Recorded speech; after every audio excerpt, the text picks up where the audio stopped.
This time on Low Boost, we're putting a new power steering pump and a good power steering cooler on our C5 Corvette.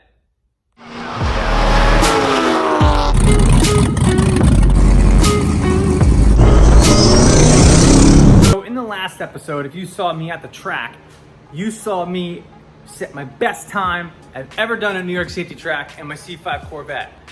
You also saw me break it. I'll put a link in the description below to it. More or less, I blew my power steering pump out because the non-Z06, non-Z51 C5s actually didn't even have a power steering cooler. I also did not change the power steering fluid, which was my fault, but I probably would have still cooked it over anyway. So I'm actually going to replace the power steering pump on this and then upgrade to a nice power steering cooler so I don't have this problem again, or at least not for a while. Started by disconnecting the battery.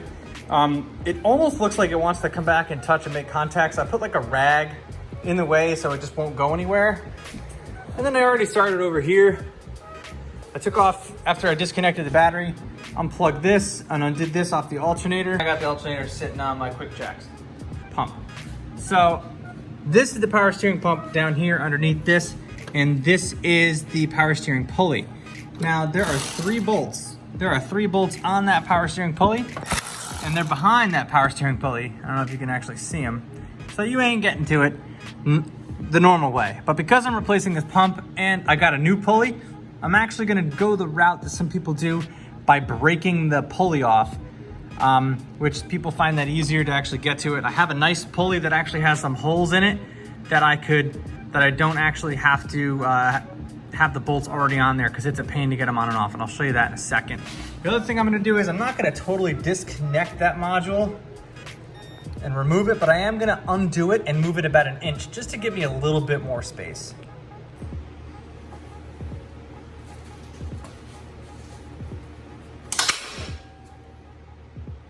That came off a lot easier than I thought it was gonna. Just a little bit of elbow grease and boom! Crack! Now, I'm gonna show you guys the new one I got, because obviously that's a pain in the dick. So, there's a better view of the power steering pump, and you could see this bracket and these bolts down here. You absolutely cannot get to it if the power steering pump pulley was fully on, right? So a lot of guys actually just go ahead and break that off. It's plastic. Now, if you look at it, you can't get to it because it's completely covered, but I got an OEM plus something to replace it.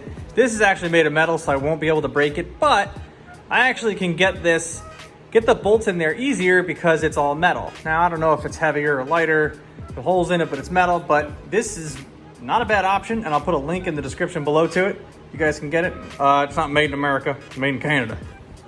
All right, so after I broke the pulley, it was really easy to get all of the power steering pump bolts out. Now I do have the power steering pump out.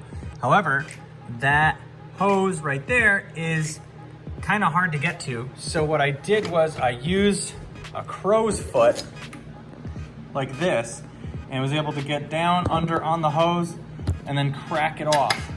So if you don't have a crow's foot and you're trying to do this, you're gonna need one, because I definitely couldn't get that hose off without doing it that way. So far I haven't had to move this in yet, but I'm probably going to at some point to get the pulley back on. But I cut off the line going back to the reservoir, and I put in an AN line here, and this is gonna go to my power steering cooler. I originally was going to disconnect that bottom fitting there and remove the original kind of crappy power steering cooler that it comes with, but I figured I might as well keep that on there. It'll help, and then it'll still pass through the good power steering cooler. It just gives you some more space and more fluid that you can run through. So I'm gonna do it that way. And this here is gonna go down underneath the car. All right, so looking underneath the car, here is actually, I think that's not the radiator. That might even just be the condenser for the air conditioner. So what I'm gonna do is, I got this here from Summit. I'm gonna mount that somewhere there. Now, they say not to overthink this, just to mount it in a spot where it's good. So I can easily get some lines in and put it there. And this actually I got on Summit. It came with some zips to kind of go through, and this will go through not only this radiator, but it'll go through this here and I can cap it on the other side. And once I line up my lines, that's where we're gonna run that. And that should really help cool the power steering. All right, so after going to a machine shop, I had this pulley pressed on. This one's different. Now I can get access to all those bolts by turning the pump. I reattached the reservoir to the top, but I didn't tighten that down. I'm gonna try to put this all together as a bracket on and see how that works. So as I'm working my way through this, I disconnected the throttle body just to move it up literally 2 inches. And then what I'm really using is this style wrench where you can actually crank on it. So I can actually get it in here and go like this with it to actually tighten this back up to the block. If I didn't have this, I'd be screwed. All right, so got the bracket on. Here's the thing though. You have to get this bolt on first. So what I did was I threaded these on just a little bit, and then so I could push this out. That way I could get a boxed end wrench in. I actually I hand tightened it down as far as I could possibly go, and then I used the box end wrench. It was kind of a pain in the ass. I don't even know what the torque spec is on it, but I'm sure the guys at GM just probably say, whatever you could get on it, bro, because there's just not a lot of space to work with there. And I put the pump on first. If I try to put the pump on afterwards, it probably would have been just as difficult because you have a really tough time getting these bolts on with this here, and I haven't figured out how to move that over, so I'm gonna try to do without it. So that one first, then once that one's tight and everything else, I put the other ones in to line them up, then I'm gonna use that, and then we'll work our way from there. They're on. That one again, I use this guy. You can kind of get in there and get over it and tighten them down. Then I'm just gonna slip fit the reservoir on, and then I still have to get the high pressure hose on, but I can do that from underneath, I think, and at least try to thread it in by hand and then use the crow's foot. Okay, so I attached the clip for the power steering pump on, and then that bolt, and put it in already. And then I lined up the reservoir hose there. So that's all going back in pretty good. This is just a pain in the butt to get on. I have to do it by hand and then use a ratchet wrench or something, but it'll go on. And then I gotta connect that back one there in a second. So once that's on, I made sure I have my hose clamps in a position where I can easily get to them. And then this is coming back up from the power steering cooler down below, which I'll show you in a second. So, mounted it there. I had AN6 lying around, and someone told me I can actually just clamp it to it like that, because these are barb fittings, and they're the off size, so it was really hard to get on, so that ain't never coming off. Same thing with the top there. It's 1130, this is 1130 seconds. Hard to find. So using like a 3/8 barb would not, makes it tight, and using 5/16 or -8 or -6 make it really tight. So once it's on, it's not coming off. And then I just push these things through and then clip them on the other side. So that's not going anywhere. That passes through 1, 2, 3. That's a 4-pass power steering cooler. And then I still have the one there. I kept that on. It's not really a power steering cooler, but at least it runs through some lines and helps it stay nice and cool. So see how it does. Getting the high pressure side back on is not easy, but I was able to use a bunch of extensions and a crow's foot. I was able to get this thing back on. I should be able to tighten it, but man, that was tough. If you don't have a crow's foot, you're never gonna get the high pressure back on. I was able to thread it in by hand and then put it back on there, but yeah, and everything's almost buttoned up.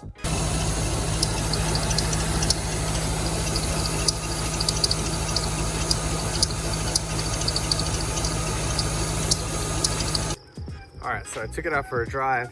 The thing was squealing like a pig though.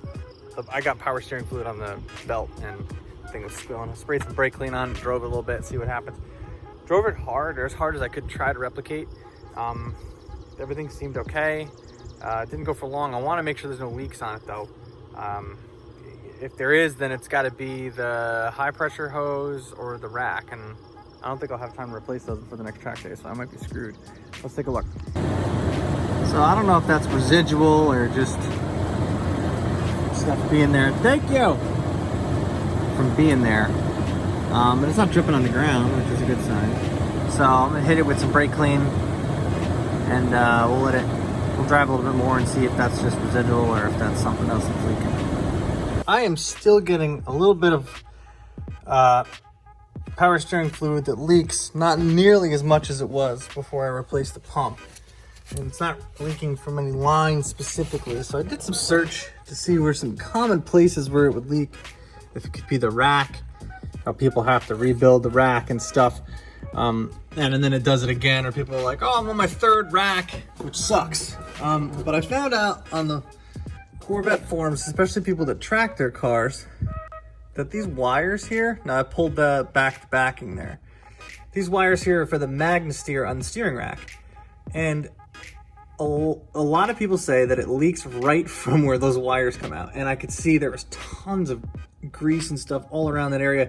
So it leads me to believe that was leaking from there. So I blasted it with some brake clean, gonna let it dry, and then I'm gonna put some RTV on it, and hopefully that kind of seals it up. It's not like it's pressurized or it's flying out of there. I'm hardly leaking anything. It's very minimal. So maybe if I'm able to seal that up with some RTV, that'll work. I will let you guys know how successful that is or unsuccessful, but I guess this is a very common thing on C5s, especially if you're tracking it. All right, so I hit that with some heavy RTV, cooped it on there nice, just kind of moved the shroud thing over it just to cover it, but the wires are almost completely covered in RTV, so we'll see if that actually is where it's leaking from. Just a small drip that has been coming right here, so I'm gonna just brake clean all the rest of this off and kind of see if anything else develops after this has been done. So I drove it around a little bit more, and I really didn't see a lot of the power steering fluid dripping, maybe just a tiny little speck. And I drove it a lot, so I really don't know if it's either coming from the rack or anything else, but I think it's enough that I should be able to get by. Just gotta keep an eye on it. And I might even try putting some stop leak in there. That might help, and see what happens. But I think at some point I'm gonna upgrade the rack or have it rebuilt or get a new high pressure line just to make sure that all my bases are covered on that. But make sure you guys subscribe to stay up to date on all of my uploads on the Corvette. I'm gonna be doing a video every week, and right now it's a lot of Corvette stuff because I'm really trying to get this car track ready and really be a track focused C5. So all my friends said, oh, you're gonna do heads, cam, intake. No, not yet. So, but stay tuned, maybe next year. So thank you guys very much for watching, and I'll catch you in the next one.